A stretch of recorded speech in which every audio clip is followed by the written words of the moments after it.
आजकल के ज़माने में व्यवहार में सब लोग बोलते एक है, करते हैं गुरुजी, फिर भी हमको सरलता से ही व्यवहार करना चाहिए। ऐसा है कि जो मन की परिस्थितियाँ हैं, इनका कोई उत्तर नहीं होता भाई।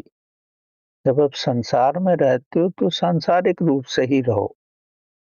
उसमें आप क्या कर सकते हो? अगर दूसरा आदमी अगर आपकी अवस्था ऊपर है, ऊँची है, तो वो आपको कोई किसी प्रकार का कष्ट नहीं दे सकता। अगर आप भी उसी अवस्था में हो, तो वैसा ही चलो जैसे वो चलते हैं। अगर आप थोड़े महान हो, तो ऊपर हो जाओ, जो उसको करना है करने दे, वो क्या कर लेगा आपका?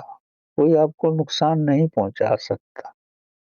ज़्यादा से ज़्यादा क्या कष्ट आपको दे सकता है? आपका थोड़ा धन छीन सकता है और क्या कष्ट देगा आप? या कोई गलत भाषा आपको बोल सकता है, तो उससे क्या फ़र्क पड़ेगा? खुद ही कोई तो गल खुद को ही तो गंदा कर रहा है वो। आप अपनी अवस्था ऊपर करो, ऊँचाई पे रहो। आप पहाड़ पे रहोगे तो जितनी मर्ज़ी बारिश होने दो, पानी तो नीचे ही आएगा, आपको तो कोई कष्ट नहीं। आप तो सूखे के सूखे रहोगे। तो अपनी अवस्था ऊपर करो और किसी के साथ भी इतना अटैचमेंट मत महसूस करो। कोई क्या बिगाड़ लेगा हमारा, कोई क्या ले लेगा। बहुत ज़्यादा से ज़्यादा हुआ थोड़ा धन छीन लेगा और तो कुछ नहीं कर सकता। और इस संसार में कोई भी भूख से नहीं मरा। जो भी मरा है वो ज़्यादा खाकर ही मरे हैं।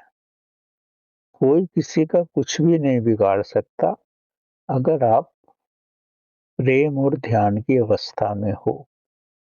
अगर आप प्रेम की अवस्था में होगे तो आप यही समझोगे उसके अंदर की जो आत्मा है और मेरी आत्मा एक ही है।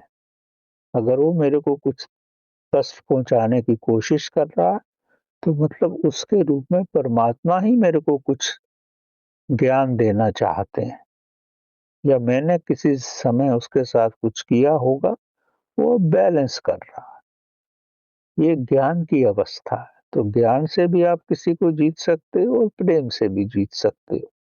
तो जैसा आपका स्वभाव है वैसा करो।